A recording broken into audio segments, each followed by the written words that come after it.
Thank you for joining the JCRC of Greater Washington for this conversation, a community briefing about the situation at George Washington University and its graduate psychology program. We are here today, actually, before I get into who we're here with, let me set a few of the ground, just some expectations. We have turned on, hold on a second, I'm sorry. We have turned on captions. If you need to set them on your own screen, you can do so with a button at the bottom of your Zoom screen, so that you can have live captioning of our conversation. You can also join the conversation by putting questions into the chat. You'll have the option of sending your comment to me or to Sarah Winkleman, and best is to send it to me. So please go ahead, and as you have questions, go ahead and put them in the chat, and we will try to get to as many of them as we can. We are here today with Yael Lerman, the founding director of the StandWithUs Saidoff Legal Department. The StandWithUs Legal Department provides free legal resources to anyone confronting anti-Semitic and anti-Israel activity. Yael is coordinating a team of 4 staff attorneys and over 280 pro bono attorneys. She's a graduate of Columbia University, graduating Phi Beta Kappa, magna cum laude, and as a Truman finalist. She attended NYU Law School, where she served as senior articles editor of the NYU Journal of International Law and Politics before joining StandWithUs. Before joining StandWithUs, she worked at the law firm of Bowles, Schiller, Flexner in New York and in ADL's legal division. She currently lives in Los Angeles, so while the rest of us, or many of us, might be here at noon, she is here at 9 a.m. with her morning coffee. Thank you for being with us today, Yael. And I'm going to go ahead and introduce our second speaker really quickly, and then get into the conversation. Jessica Carr, she's a senior at the George Washington University. She is studying political science and history within the university honors program. She's been involved with anti-Semitism and Jewish life and Israel advocacy throughout her time at GW. And after graduating this year, she will continue her education at GW Law. And she'll be joining us to give us a bit of the student perspective of Jewish life and anti-Semitism on GW's campus. So now I'm going to highlight Yael for you so we can join the conversation. Thank you for being here. Thank you for having me. So can we go ahead and start, for those who don't know, can you just give us a brief some brief information about StandWithUs and specifically about the legal department which you founded, and just talk to us about the work in general that you do. Sure. So first off, thank you for having me. I'm excited to have this conversation today. And I'm excited to talk about GW and why we decided to bring a Title VI here. So very briefly, StandWithUs is an organization founded 21 years ago here in Los Angeles, where we still have the headquarters. We have just a dual mission. It's to support Israel and fight anti-Semitism, and all of our work informs these two things. We were founded 21 years ago, and we grew from absolutely nothing to now a multi-million-dollar organization that works on college campuses, high schools, middle schools. We've won the largest social media reaches of any organization, any Jewish organization in the world. Films, educational materials, and a legal department. So I was brought in nearly a decade ago to found the legal department. And our work supports that mission of supporting Israel and fighting anti-Semitism. Since our founding in 2014, we've handled over 2,000 separate incidents, legal intake. About 60% of our work focuses on anti-Semitic incidents in universities, high schools, and unfortunately now middle schools. We are seeing in a post-Kanye world a sharp rise in intake in middle schools and high schools, unfortunately.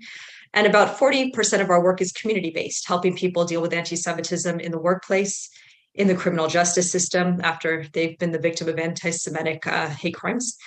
We file amicus briefs, file administrative complaints, whatever it is, we support people, and we do it entirely for free. So whatever legal resources people need to fight anti-Semitism and support Israel, we're here for them. That's great, thank you.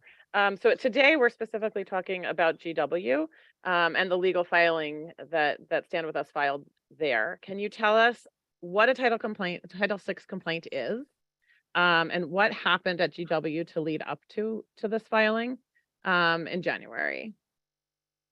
Sure. So a Title VI filing is basically the last recourse that one has when they have tried to solve a problem at a university and they are left with no other solution. So what does this mean? Nearly every university in America receives federal funds. If you are a recipient of federal funds, and this also applies, by the way, to secondary education, but in this case, in the university space, if you are the recipient of federal funds, Title VI entitles students to file, or anyone on the student's behalf, to file a Title VI complaint with the Department of Education if they have experienced a pervasively hostile environment on the basis of race, nationality, ethnicity. They've tried to deal with it in the university environment and they've been deliberately ignored. They can then go and appeal basically to the Department of Education for recourse. And the Department of Education will step in, and the ultimate penalty would be losing their federal funds. So universities pay attention when you file a Title VI action. Why at GW? So we filed a Title VI complaint with the Department of Education, Office of Civil Rights, against GW, specifically within the graduate school's professional psychology program. So we focused very specifically and strategically on the graduate school, not the undergraduate school environment, which is what Jessica will speak about later. The complaint alleges a discriminatory, and this part is very important, retaliatory environment for Jewish and Israeli students on the basis of their Jewish identity in a required first-year diversity course taught by Professor Lara Shiha. There's an I at the end of her name, but I've been informed that it's pronounced Shiha. So what are the basic facts? Probably many of you are familiar with them. The basic facts are that Jewish and Israeli students, which made up about 20% of her first-year diversity identity course, were subjected to anti-Semitic discrimination by Professor Shiha. When they brought that discrimination to the university's attention, they were ignored, and then Professor Shiha retaliated against them for bringing up the anti-Semitism. She denigrated their Jewish and Israeli identities. She gaslit the students when they were bold enough to name the anti-Semitism they were experiencing. When they raised the concern with administrators, she began to encourage classmates to disparage their Jewish identities. She slandered the Jewish students' reputations before faculty, and she launched baseless disciplinary proceedings against the students. The university did nothing. And again, we're focusing specifically on the grad school. So we filed the complaint with the Department of Education to take appropriate steps to protect the Jewish students in the psychology program after the administration failed to protect them. And I do want to just say the students' identities are being kept anonymous, but they are courageous and they are eloquent and they know exactly who they are as Jews and as Israelis. They know how to speak up for themselves and how to define their anti-Semitism and define why what they were experiencing was anti-Semitism. They're incredibly impressive and we're very proud of them.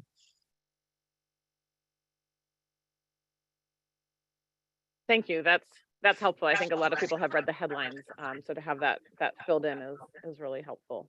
So we, I'm interested in sort of hearing what the response that you've gotten since filing the complaint is, but on a maybe higher level to begin with, we hear a lot people trying to justify the failure to respond to anti-Zionism and anti-Semitism with an argument that it's protected speech, either a First Amendment issue or the concept of academic freedom. Can you talk a little bit about what differentiates what Professor Shiha did and what happened in her classroom from protected speech? That's a great question. So I guess the first part of the question was people's response. So I'd say the response has been predictable in some regards. So on the very far left of the spectrum, where Professor Shiha sits, and where her natural allies and supporters are, the response has been vicious against the students for speaking up against anti-Semitism. And of course, they've tried to slander StandWithUs as a right-wing organization, which is untrue. We're a nonpartisan organization, that we're an education organization. We don't take sides in politics, but they've tried to slander us in that way. They've also tried to slander the students, claiming the students are just after Professor Shiha, and that StandWithUs is after Professor Shiha as a personal attack because she's a political activist and a Palestinian warrior, is what they claim. This is all untrue. And then I would like to say on the other side, the outpouring of support in the Jewish community and in the psychology community has been extraordinary. A group called Psychologists Against Anti-Semitism and certain professors around the country have come out with extraordinary statements of support for the students and for their courage. And many in the Jewish community, many alumni at GW and students have been extraordinary in their support and their thanks to Stand With Us for taking action. Your question about academic freedom and protected speech is a really good one, because that goes to the heart of where people get confused here. Our complaint is not about Professor Shiha's politics, her hatred for Israel, her Arab identity. If she wants to go ahead and be a political activist, that's fine. That she has every right to do that. Our complaint is very specifically about her discriminatory and retaliatory misconduct toward her Jewish and Israeli students, and the failure of GW to take appropriate remedial action when they learned about it, and therefore the need of the Department of Education to step in and fix this hostile climate of anti-Semitism. So in a lot of the rants that we're seeing against the complaint, the premise is that Professor Shiha is the victim here. And really, I just want to make this clear. We did not file this because of any political conspiracy, right-wing or otherwise, to go after her or her anti-Israel politics. She can express whatever vitriol she has towards the Jewish state whenever she wants. She has that right. However, when that vitriol towards the Jewish state in her classroom and outside of the classroom crosses the line into unlawful anti-Semitic conduct, she's not allowed to do that. She's not allowed to mistreat students in her class based on their Jewish and Israeli identity. She's not allowed to retaliate against them when they stand up for themselves. And she's not allowed to try to destroy their reputations to the university administration. She's not allowed to get away with bigoted treatment. Bigoted speech, yes. Treatment, no. Thank you. That's a helpful clarification. So we hear a lot about anti-Semitism on campuses around the country, and we hear from a lot of parents that they are worried about sending their kids to college because of what they're hearing about what's going on campuses. Would you say that this case is similar to what you're seeing elsewhere? Is it unique? What sets this apart from others? And then, if you could sort of add on to that, what impact are you seeing from the work that you're doing? Are you seeing progress? There's a lot of questions there. So let me. I like to pack them all together, but yeah, I can remind you of pieces as we go on. I'll try to break those all down. So I guess the start is we are seeing an unbelievably sharp spike in outright discrimination against Jewish students and Zionist leaders on campus, including non-Jewish Zionist leaders, both individually and as Jewish and Zionist student groups on campus and in high schools and in middle schools. I've been doing this for almost 15 years, and I have to say the anti-Semitism I'm seeing today in my work is unlike anything I've seen in the previous 15 years. The anti-Semitism we're seeing now is of a very personal, targeted nature. Like we're seeing here, she very personally targeted the students that she went after. It's not just anymore random swastikas or Zionist pigs out of CUNY, like we heard at CUNY a few years back in a rally. We're going after you, Jew, specifically. And as a result, we are absolutely stepping up our efforts to help every single time we possibly can, both students and community members, to be empowered to fight back for those who want to fight back, like the students here. Sometimes students don't want to fight back, and we understand that. And sometimes when that's the case, we do everything we can to offer other alternatives, educational programming that they can bring to campus or moral clarity letters. But what sets this case apart is definitely the retaliatory nature. The fact that she went to such lengths to retaliate against the students after they asserted that they felt discriminated against because of their Jewish identity. That I think is unique here. But the part that we're seeing that's kind of endemic across the country is the personalized nature. So what's an example? Just last week, we were contacted by a former Stand With Us high school intern because of what happened at the University of Denver. What happened there? Very targeted anti-Semitic attacks against 3 Jewish students on campus who were known Jewish students or Jewish leaders on campus. One Jewish student came out at 4 a.m. from his dorm room to find a package of pork with pork very clearly displayed on the label, on the floor right outside his dorm room, and then glue had been put on his dorm room door with pork smeared all over it.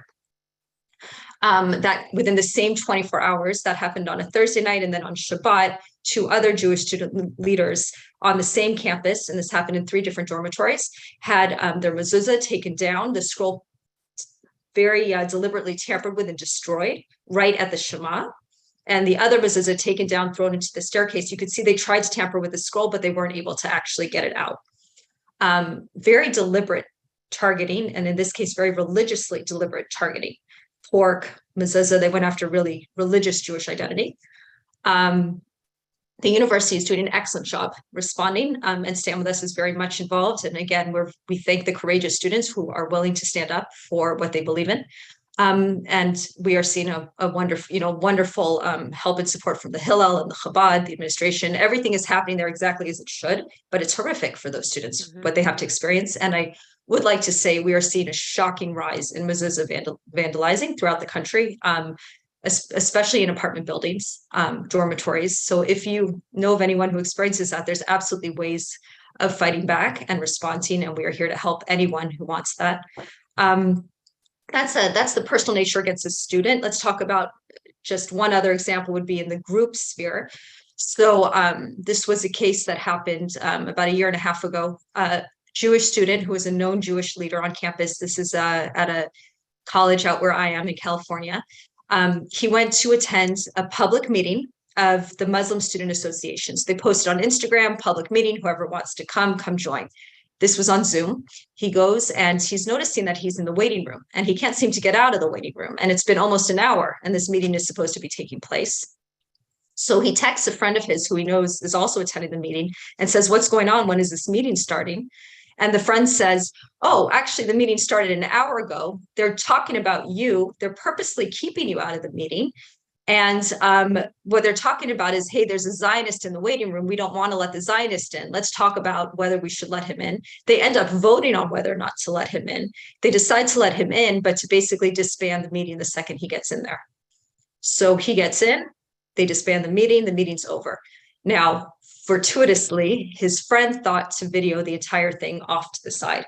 Whether that's legal in the state of California is a separate matter. The whole thing got recorded. So afterwards, the student who knew about StandWithUs came to the legal department and said, "Do you think this was legal?" We said it absolutely was not legal. It's a violation of numerous state, federal laws, constitutional rights, and school policies. So we helped him file a discrimination complaint with the university. We sat with him in the hearings and in the investigation.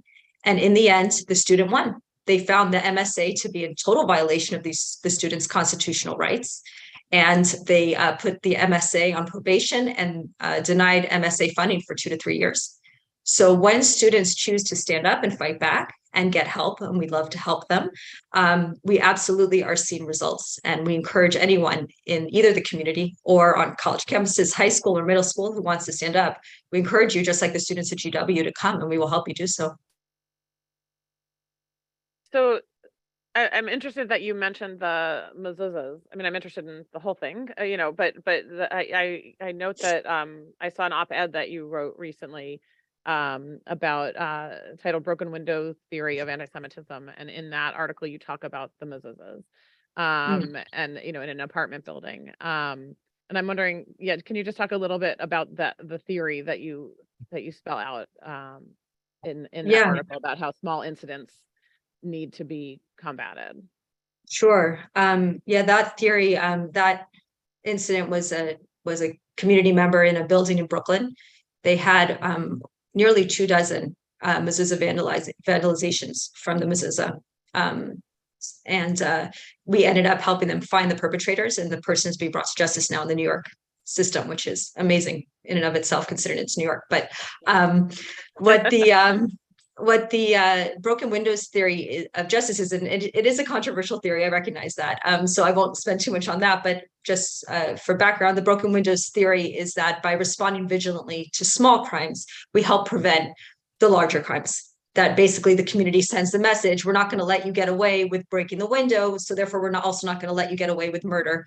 And so some people say that was responsible for taking hate and fear, fear and crime out of certain American cities in the 1990s. That aside, what I argued in that article is that we should apply that same theory to anti-Semitism, that if we relentlessly and consistently go after the mezuzah cases and every student that comes to us, regardless of whether they can't get out of a Zoom waiting room in a Muslim Student Association meeting or because their professor is discriminating against them and retaliating against them in their classroom, if we go after all those cases, that please God, we will hopefully prevent the more horrific ones from happening. And that doesn't mean we also don't need to do the worst first. Sometimes the headline grabbing ones, the really horrific cases have to come first, and we have to give them our full attention. But at least at Stand With Us in the legal department, our belief is that it doesn't matter the size or the scope. If we go after all of them and we do so relentlessly and with all of our resources, we hopefully can try to clamp down on what we're seeing as the normalizing of anti-Semitism across the country. Thank you. I think this is maybe a good time to bring Jessica in. I'm going to want to, before we leave, so please remind me to make sure that everyone knows how to get in touch with you at Stand With Us. And I'm adding Jessica in so she can join the conversation. All right, Jessica, tell us a little bit about yourself. I know that you've been involved in Jewish life on campus and confronting anti-Semitism basically from the time you got to GW. So start just by telling us about that journey. Like how did your time at GW start and how'd you get to where you are now?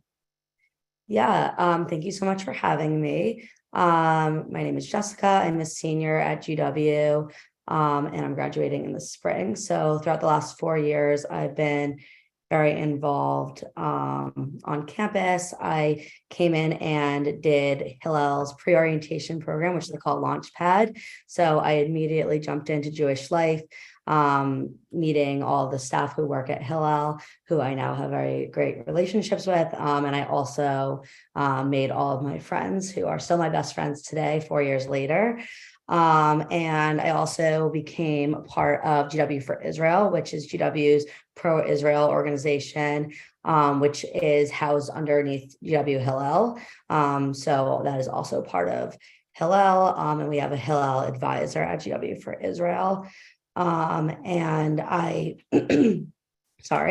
I held a leadership position on both of those organizations. So GW Hillel through the Jewish Student Association, which is the student branch of leadership there. And then GW for Israel. I served as president of both organizations, as well as having other smaller roles throughout the years. And now I don't have an official position anymore. But I still enjoy going to Hillel and the events that are there, Shabbat dinners, and just spending time with the community. And I guess tell us a little bit about where anti-Semitism has found its way into that. Like how big of a role has it been? What are some examples? How prevalent has it been in your life on campus?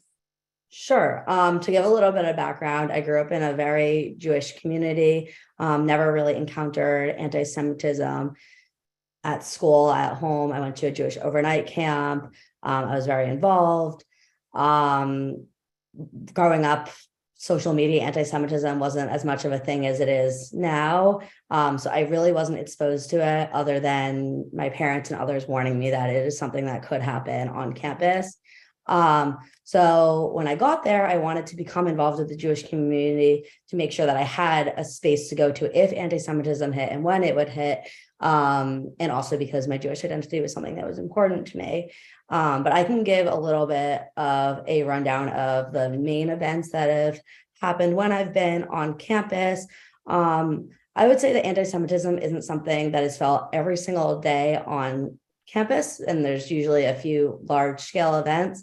But then there are always those little ones, as well as comments from professors that are prevalent and disrupt the daily or weekly or monthly life of Jewish students. But when I first got onto campus, actually in October of 2019, which is my freshman year, the initial incident was a video which was circulated on the social media platform Snapchat, in which two students were recorded saying that they wanted to bomb Israel and kill Jews. So that was like my first introduction to this type of anti-Semitism. And then again, later that year in May, there was someone at the university who was a professor, who was a pretty well-known BDS supporter. And she was elevated to interim dean of our international affairs school. So that was very concerning for Jewish students. And I remember that being another cry where we came together and united to make sure that she was not appointed the permanent dean of the school. Then again, in October 2021, there was a Torah desecration of a Torah that was in a fraternity house. So that was very alarming as well.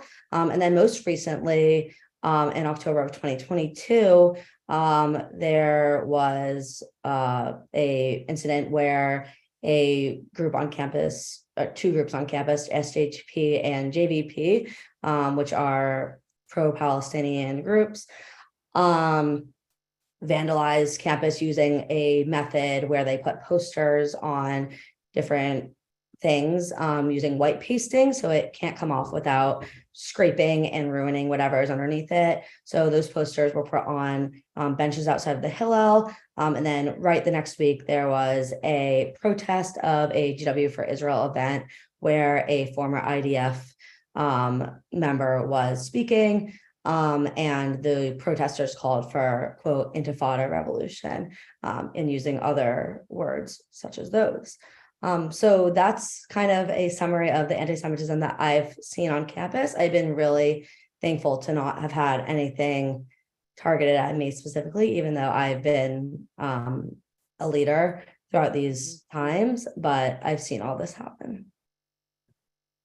All right, so despite all of that, can you talk a little bit about what it's like being a Jewish student at GW? Does it feel, to what extent does this make you feel like GW is not a safe place?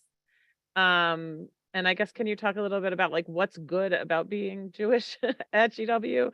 And what's the hardest part? Yeah.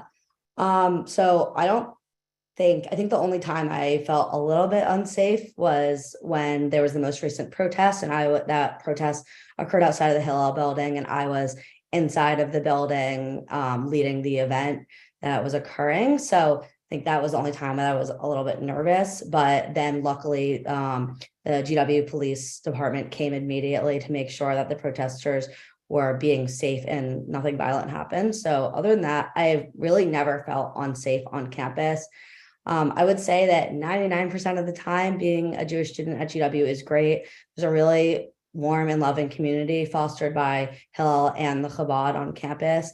I would say that almost all of the Jewish students that I know find a home in one or both of those communities. And they have great friends who are Jewish and communities who are understanding of them.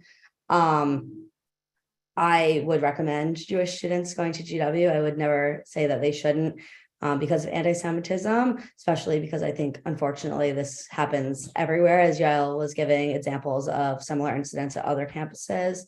But I really think that what's made my experience so great is being so involved and having that community when I've needed it and having other people there with me and not feeling alone during those times.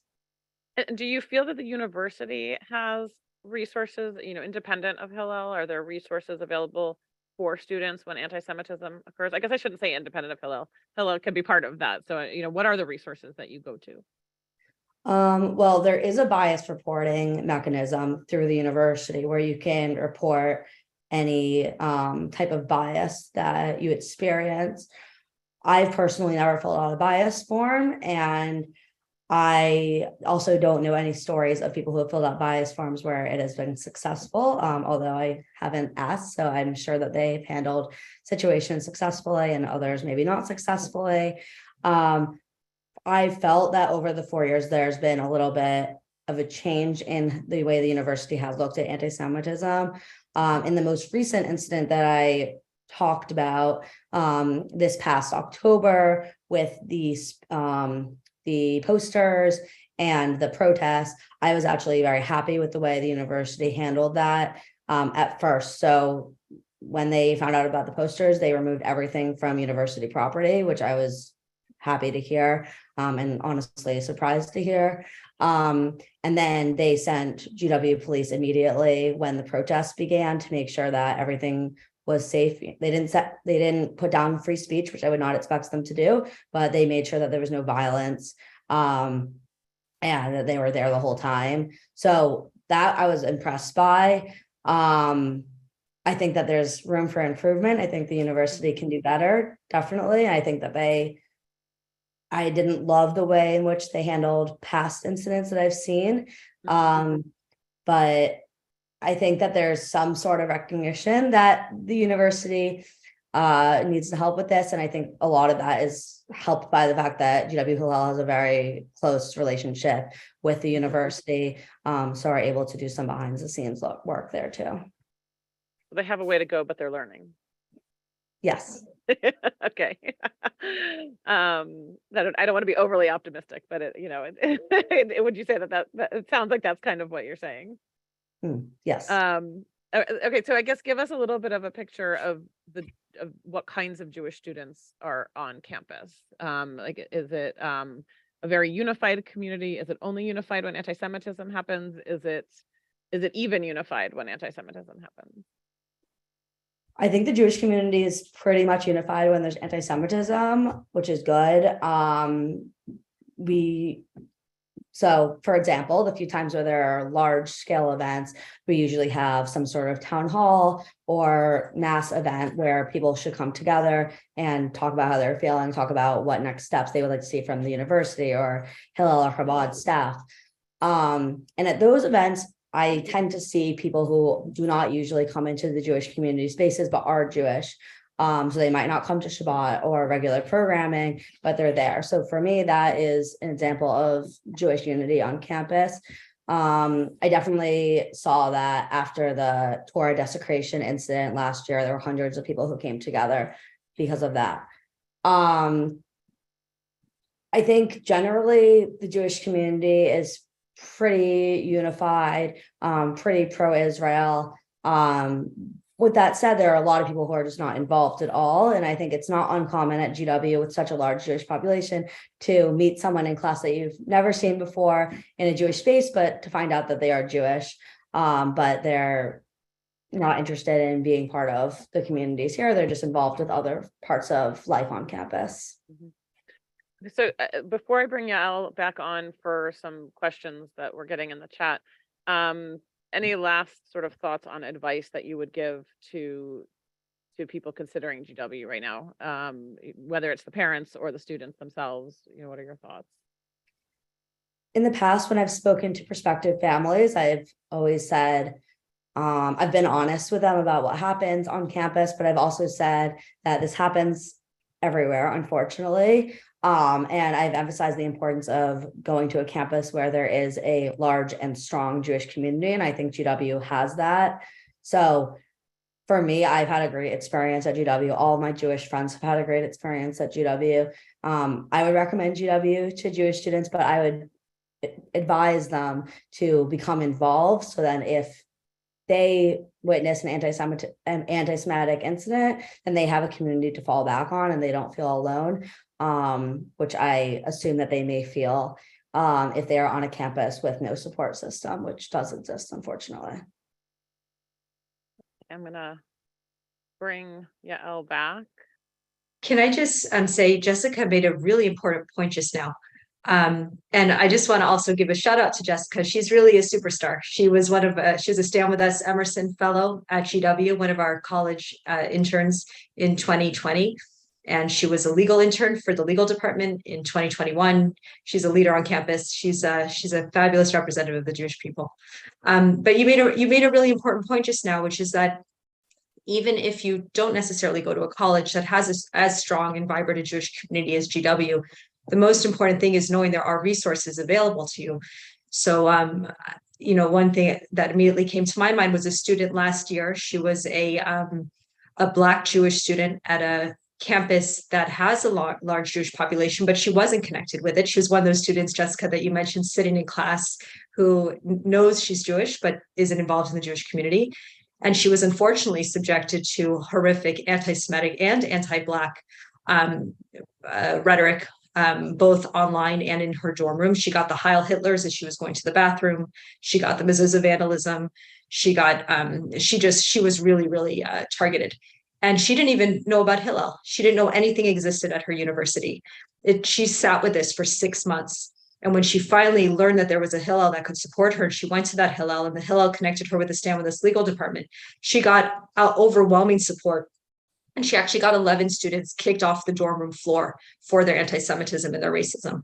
But she thought she was alone all that time. And so I think your point is very important, that Jewish students should go to whatever university they love. Every university is going to have wonderful things and hard things. And the most important thing is to know that when something bad happens, they're not alone. And even when nothing bad is happening, to know they're not alone and to be part of the community when they want it. That's great. I would echo that. I think Jessica's a superstar too, and I'm glad she's going to be staying local at GW Law School, and hopefully continuing in this work. It's a lot of questions. I'm trying to think of like where the natural place to start. So let me, I guess one question. I'll just go in order as how they came. Can you talk to us about who is helping Stand With Us in this lawsuit? The specific question was actually about AEPI. Has AEPI been involved either with the lawsuit or with the complaint, or I guess, in other ways? But I'd like to add on to that sort of, how are you partnering with other either national or local agencies in this process? That's a great question. So that question is actually very individual to every single case. So every case is going to have a different group of partners and supporters. This particular Title VI at GW had a very, very fast turnaround. So we did not partner with anyone on it other than the students who came to us. The reason why is because we found out about it as the semester was winding down and the disciplinary proceedings were beginning.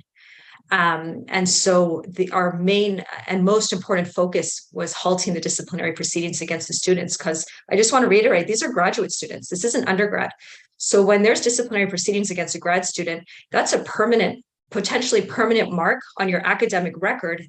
That academic record is the one you take to get jobs just a year or two later with employers. When a faculty member is smearing your reputation to other faculty, those faculty members are going to be the ones to make the phone calls to get you your job. So the repercussions for a graduate student to be dealing with something like this is pretty serious. Not to say it isn't serious when it happens in undergrad, but we had to move very quickly to help the students in the graduate space, particularly on the disciplinary proceeding issue. So we wrote this very quick, not quickly, but over the course of just a few weeks, and then we filed it. So the support came later. We reached out to partners later, and we've had wonderful support. Alums for Campus Fairness has been amazingly helpful. Later a group that we learned about was Psychologists Against Anti-Semitism. We're not working with them, but just the support that they have provided to the students, I know has been very appreciated by the students. Professors. AEPI in this matter we haven't worked with, because generally AEPI is for undergraduate students and then alumni, and this is a graduate student space. I should also mention that the students we worked with were female, and AEPI is a male fraternity. But AEPI is a phenomenal organization. We partner with them all the time, and I would say they're one of our greatest allies in the campus space, and we love AEPI. So I hope that answers the question. I think it does. Can you give some background? How many Title VI lawsuits against universities, an estimate, have been filed in recent years? And what's the success rate, and what counts as success?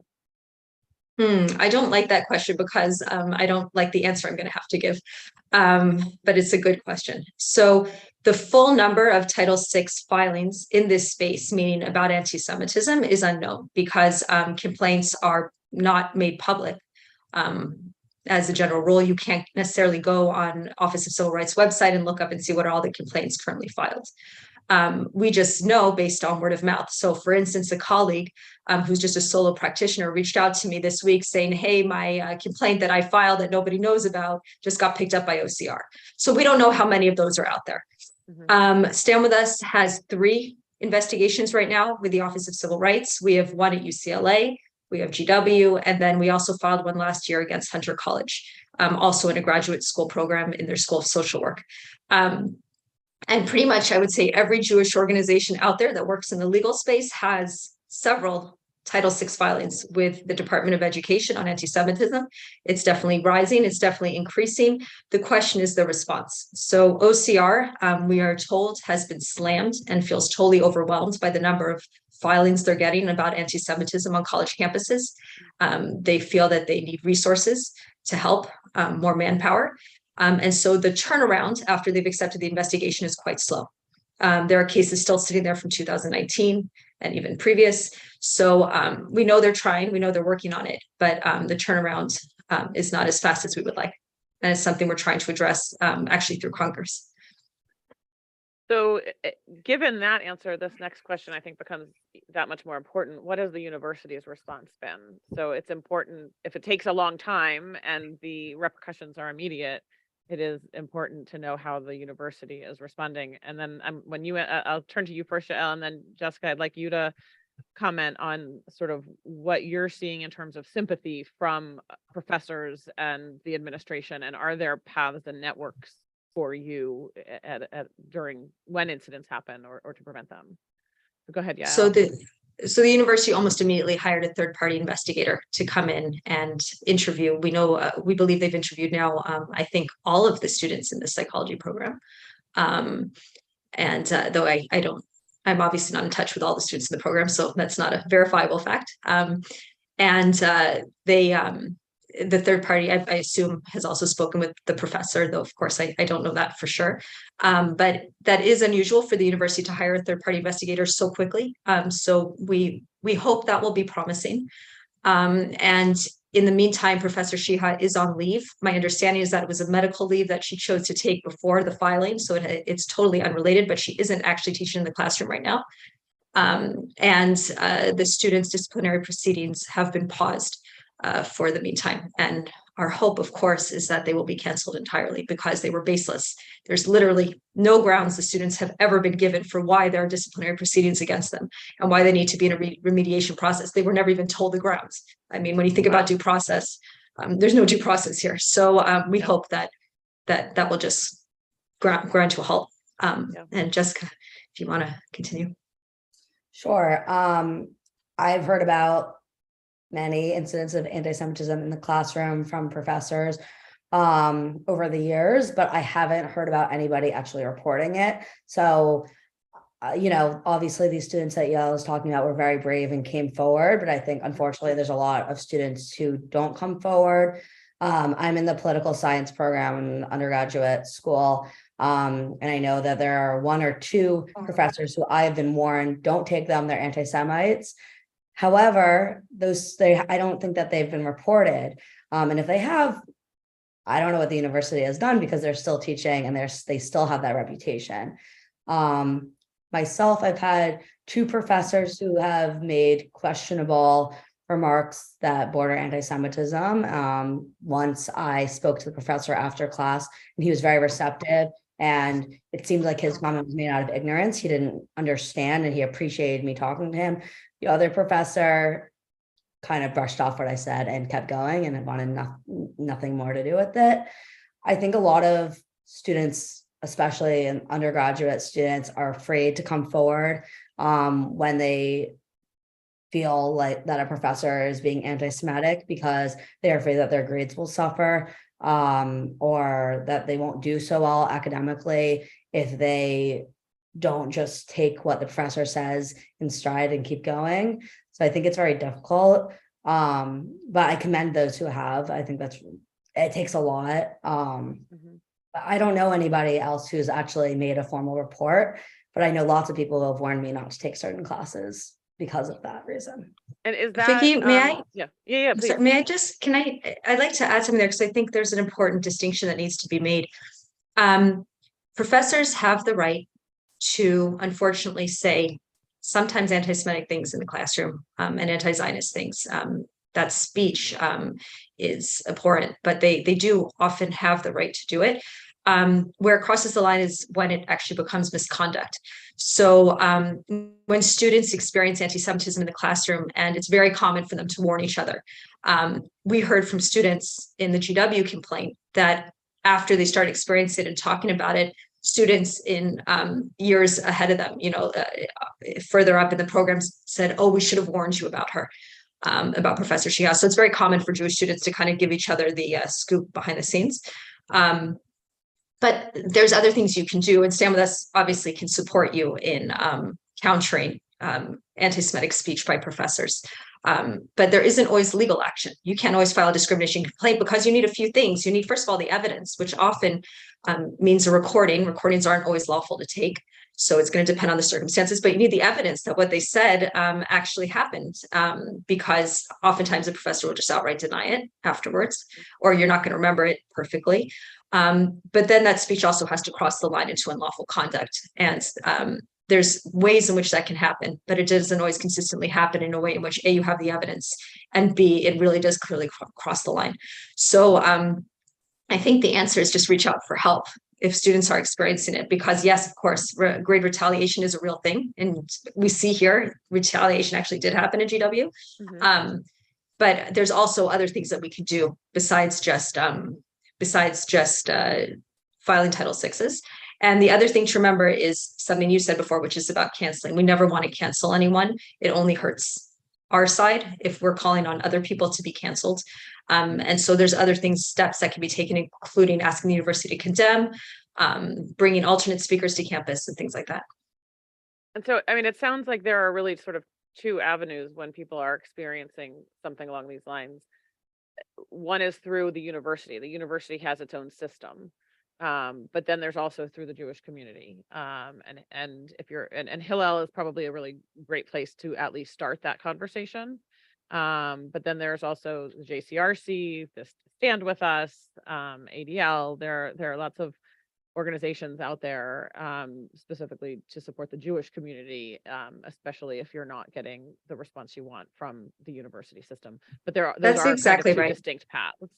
And I also just want to make sure that if there are any non-Jews on the call right now, that there's the same resources extend to Zionist allies.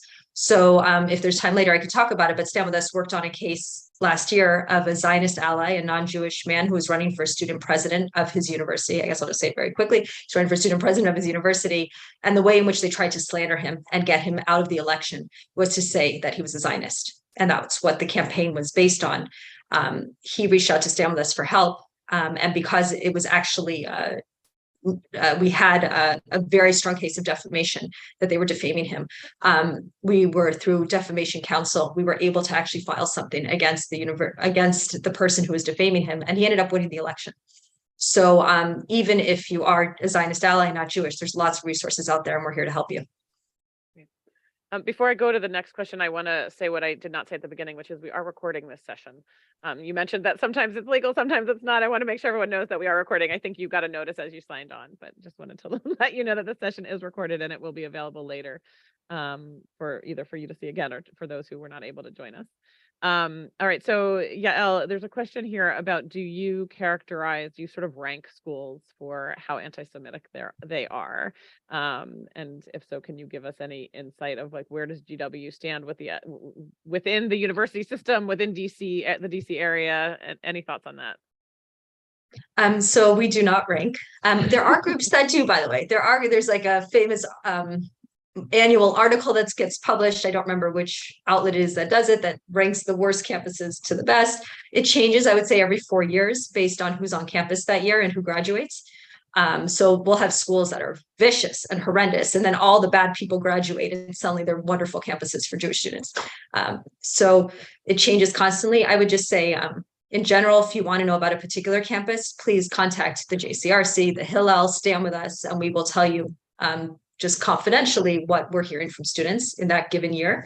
And for the most part, I just second what Jessica said, which is that GW, I didn't go to GW, so I don't know it firsthand, but it seems from what I'm seeing to be a wonderfully vibrant campus for Jewish students. with amazing resources from Hillel and Chabad, and that the anti-Semitism that students are experiencing there, at least in the undergraduate space, is not necessarily any different than, unfortunately, what they're experiencing in a lot of campuses around the country.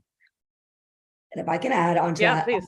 I would say that if you're touring universities with your children, to call the Hillel before you go, or email the Hillel before you go and request to meet with a student, a Jewish student who already goes to the university. I know I've done some of those meetings from the other side as giving the student perspective. And I think it's really helpful to find out what the community is like there and anti-Semitism if you're concerned about that as well. That's great advice. And I feel like I can't continue without giving a shout out to Adina Kirstein, who's the director of Hillel, and does a really great job in supporting, creating Jewish life and Jewish students at GW. The Hillel has gotten a lot of shout outs for the great work it does, but I feel like it would be unfair to not mention Adina as well. So speaking of Hillel and other Jewish organizations, Jessica, can you comment on sort of how did you find the different Jewish organizations on campus? How do you see them reaching out to students to let them know they're there? Yes. Well, first of all, I want to echo what you just said about Adina. Thank you, Adina, for everything. Adina's been a great mentor and help for me over the last 4 years. So I really appreciate that. Secondly, as I said, I came into GW and did Hillel's pre-orientation program. And through that, I made connections with older students who ran the orientation program, who were involved in Jewish spaces on campus and also involved in places like StandWithUs and APAC, which I later got involved with. I learned of GW for Israel, which is our pro-Israel organization, through a Jewish organization fair that Hillel was throwing, where they put all the Jewish organizations together and had like a big barbecue, and we got to talk to representatives from each organization. So that's how I got involved there.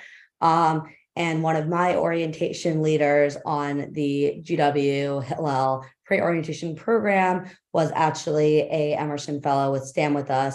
And once I got involved at GW for Israel, that girl basically passed down her fellowship to me. She recommended that I apply. And I later decided to apply for the APAC internship, which I did last summer because of a different member of the executive board on GW for Israel who had done that internship before me, like 2 years before me, and really enjoyed it and told me about it. So again, I think I just used my network to get involved, but through my time with GW for Israel, especially, there was so much support coming from Jewish and pro-Israel organizations whenever anything, even little things would happen on campus, including,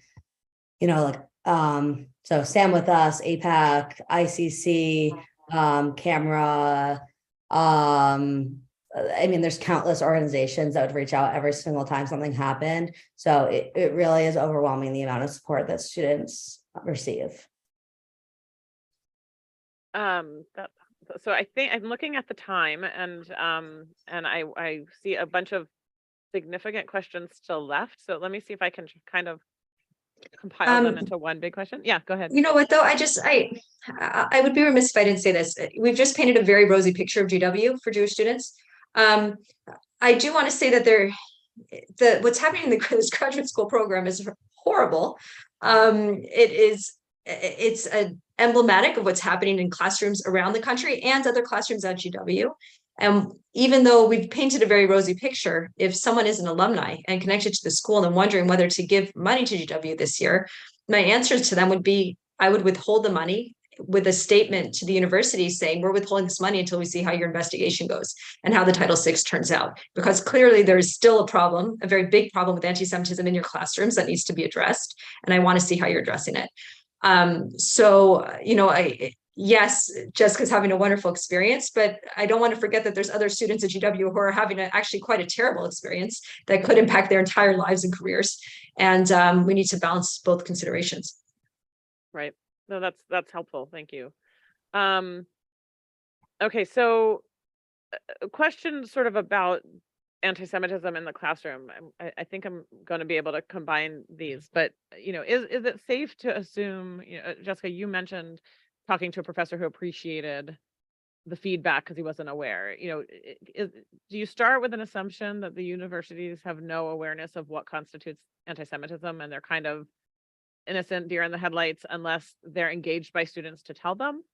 And with that in mind, can you talk a little bit about what crosses the line? Yael, you've referred to this several times, but like what crosses the line when you're talking about Israel between acceptable criticism versus, there's the questioner says something about a GW professor who was praising the Intifada as a combative voice in colonialism, like where is that on the spectrum of acceptable versus unacceptable, legal versus illegal? So yeah, I don't know which one of you wants to start with that. Yeah. Sorry. Just to maybe start with the question of like, do you assume that your professors and the university as a whole is sort of clueless until you fill them in? I personally have a really hard time believing that anybody in academia doesn't know what anti-Semitism is. They're experienced people who have gone through a lot of education. I think it's really hard to believe that they are not familiar at all with anti-Semitism. However, there are people who grow up in areas that are sheltered. They go to school in areas that are sheltered and they're not exposed to Jews. So I think that people know what anti-Semitism is, but maybe they don't understand the full complexity of anti-Semitism and what constitutes anti-Semitism. I think there are a lot of people who can't define anti-Semitism other than hatred towards Jews, which is not a very specific definition. When I said ignorance, the incident that I was referring to, which I think Yael's distinction is very important, and it wasn't necessarily anti-Semitism towards me or Jewish students in the classroom, but it was more bias that I recognize as a Jewish student who understands what anti-Semitism is or understands what bias against Jews looks like. So the incident that I was referring to was a professor using an article to teach, which made Holocaust comparisons, which I felt were very inappropriate. So in that case, I felt that it was my job as a Jewish student to talk to the professor and about why that was inappropriate and why that made me feel uncomfortable and why I don't think that that was good in a class about racial relations in America, which has nothing to do with the Holocaust. So that's that. Sorry, and the second part of the question. The second part was the crossing the line, and that may be a better question for Yael, but if you have thoughts on it, definitely share them. I have thoughts on it, and then I'll pass the legal section off to Yael, definitely. We always said at GW for Israel when I was involved that you should and can be critical of the Israeli government, like you should and can be critical of the American government and every other government in the world. But unless you don't believe in borders at all, not believing in the right to Jewish self-determination, having a Jewish state is anti-Semitic. And I really believe that. So if somebody is saying that they don't believe Israel should exist, unless they don't believe in any borders or any group having self-determination, then that is anti-Semitism. So that's where the line is for me. But I'll pass it to Yael for the legal perspective as well. So excellent answer. I'm going to just backtrack to answer both questions, if that's okay. So Jessica's right, but I think it's also more nuanced. So first of all, I think that one should definitely, when approaching a professor, unless it's a professor like Shiha, who goes outright insane, I don't believe that Israel should have a right to exist. So you know exactly where she stands on things. I think it's okay to assume in any conversation, really with anyone, in or out of the classroom, that they're coming from a place of misinformation, not disinformation, meaning it's ignorance and what they need is education, not that they're coming from a malicious place, that they're anti-Semites. So I think that's always helpful as the first step when approaching a professor. But I would disagree, actually. I think most people have no idea what the definition of anti-Semitism is. Or they think that anti-Semitism is only the Nazis and don't know that it's actually evolved, unfortunately, and that a lot of anti-Zionism today masquerades as politics, but it's very much not politics. And Zionism is a stand-in for just outright anti-Semitism. And so the nuances of that and the definition of anti-Semitism actually are quite critical. And that's why we push so hard for the adoption of the IRA definition of anti-Semitism to be adopted by universities, by the Department of Education. It's been adopted by, over 1,000 bodies at this point. It is the main definition of anti-Semitism, but most people, unfortunately, in administrations are unaware of it. And it's actually shocking when we deal, especially with diversity, equity, and inclusion offices, which are often the ones to investigate these discrimination complaints. They have no idea what anti-Semitism is. And when students come to them, they'll actually tell students, no, we don't think that's anti-Semitism. That's just political speech. And they just don't know. So actually, it's critical that we help them understand what is anti-Semitism, and that's a role that we all can play. In terms of the question about when does it cross the line from political speech to anti-Semitism and from protected speech to unlawful conduct, it's an excellent question, and I wish there was a blanket rule. I think it's actually a national debate we're having in the country right now on a lot of issues. And it extends, of course, into the anti-Semitism sphere. I do think it's a case-by-case basis, unfortunately. It's not that there's no rule I can give to know, but I can try to answer it through example. So when anti-Semitic speech in the classroom crosses the line into actually harassing a student, we've now crossed the line from speech into conduct. So for instance, where a student, let's say a professor's just given an anti-Israel diatribe in the classroom in a biology class.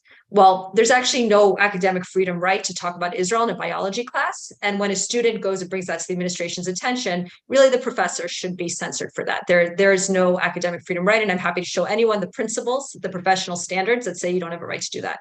But let's say it's a global studies class and they're doing a diatribe against Israel.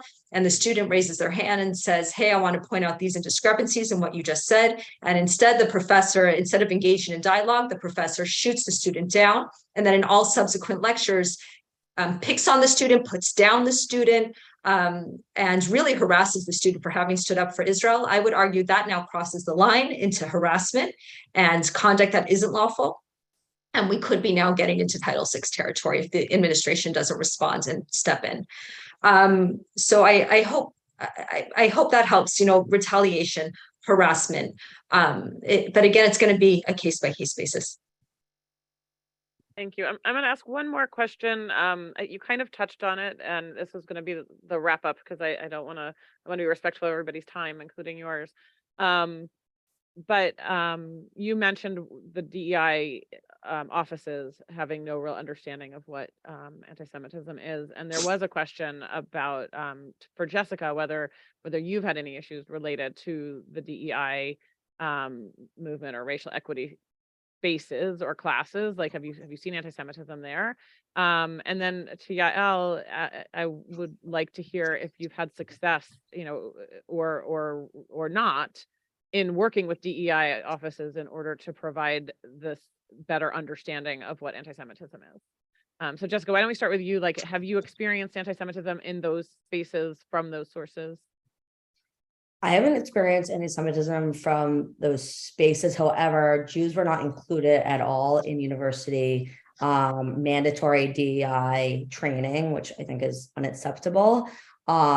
So actually, when I was president of the Jewish Student Association, I worked with members of our student government to get that into the mandatory diversity training that all freshman students have to complete. So now I believe there's a small segment about anti-Semitism in mandatory diversity training modules. However, Jessica, that's amazing. Good for you. That's very unusual. That's fabulous. So I'm excited about that. However, I want to say one thing about working with not necessarily DEI people, but representatives of the university for student organizations, especially through my work with GW for Israel. Last semester, I met with our advisor who's allocated from the university rather than our Hillel advisor. And I met with him right after the most recent anti-Semitic incident happened with the anti-Semitic protest. And he basically told me that he didn't know anything about anti-Semitism, and he wanted to learn from me. He really wanted to help us, which was encouraging. And he said that his office was undergoing like turnover, and it was really difficult because none of them were Jewish and none of them knew really what anti-Semitism was. None of them really had handled anti-Semitism before. And he was really astonished to understand like why the words that they were saying was anti-Semitic and what it was referring to. He said that he had to look up what the Intifada was and learn more about it himself. So I think that's something important to point out, even though he's not necessarily a DEI person, but he works closely in that space. So. And then I realized that I wanted to say one other thing about the previous question on conduct. There's one other area in which we see pretty clear-cut speech crossing over into unlawful conduct. And by unlawful in this case, I mean violation of university policy, not state or federal law. So during the May 2021 Gaza crisis, we saw university departments and professors coming out with statements against Israel, condemning Israel. And we got a lot of questions of, well, when does that cross the line into what's allowed and what isn't allowed? And so I just want to address that briefly because this happens all the time. Professors in their personal space, on their personal Twitter accounts, whatever it is, can come out and say whatever they want against Israel. They can sign statements against Israel. That's fine. You're allowed to do that in this country. What you're not allowed to do under almost every university policy is hold yourself out as a representative of the university and then make statements that are in conflict with the university. So you can't use your university sanctioned platform as a department, as an academic department, or as a student group, or as a university group to make statements against Israel for the most part. And we can help you find those policies if you want help finding them. You also cannot hold yourself out as a professor at a university and then go onto your private Twitter and say horrific things against Jews and say, oh, I'm covered under academic freedom in my private speech and my protected speech rights. That's untrue. So, and we can always help people navigate when they see those things happening.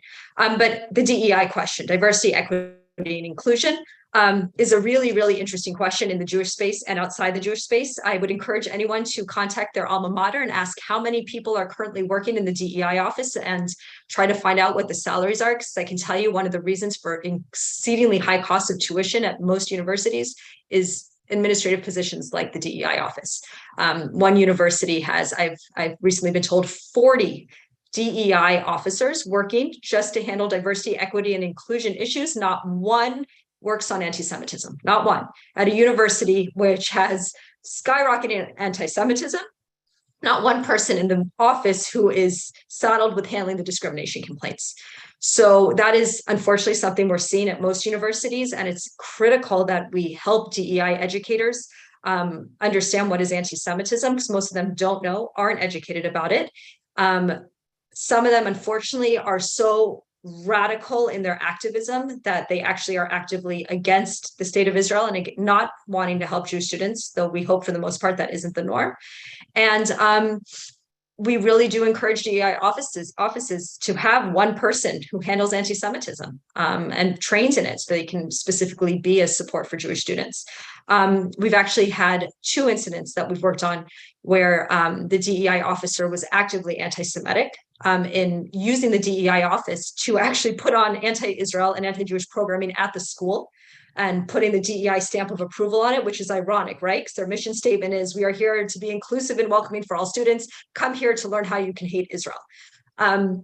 So in those instances, there's a very good, strong grounds to help the students say to the DEI offices, what you're doing is against your own mission, and it's divisive, and it's marginalizing. And often we can get good results from that. But definitely the DEI offices, for the most part, are a challenge, either because they don't know what anti-Semitism is, they have no idea how to help Jewish students, they are tasked with helping Jewish students, in theory, or they're actively not supporting the Jewish students. So that's a place where alumni can reach out and say, what's going on in your DEI office? Do you have someone handling anti-Semitism? And if they don't, then Stand With Us, JCRC, other organizations, ADL, can be resources for creating training within the DEI offices if the schools are receptive, and that Exactly. And exactly like Jessica. Jessica said, they almost all have mandatory trainings on what is hate. Almost none of them include anti-Semitism in that, even though Jews are the #1 targeted group for religious discrimination and hate crimes in America. So if you want to approach your DEI office at your university and say, hey, here's the IRA definition of anti-Semitism. We have experts from the JCRC or organizations that can come in and help train you in what is anti-Semitism and make that part of your standard trainings for faculty and students. That's a wonderful starting point. All right. Well, thank you both. It's been a pleasure talking to you about a really difficult topic. And as I said, we have recorded this, and we'll make it available afterwards. I'm sure there will be more questions, and as this investigation goes on, we may ask you to come back and give us updates. So thank you all for being here today. Thank you for having us. And I do want to encourage anyone who has any follow-up questions, you can reach me at legal@standwithus.com. Just also go to our website, standwithus.com/legal. Any questions you have, please reach out. I will respond. And I also just, if it's okay, first of all, thank you so much, Vicki, for having me today. I also just want to encourage anyone that if you do come across anti-Semitism, the 3 things I would love for you to take away right now is 1, know that you're seeing it, be able to identify it. And if you want help in even knowing, am I seeing it, something anti-Semitic right now, reach out for help. To your synagogue, to Stand With Us, to the JCRC, whoever is your support system.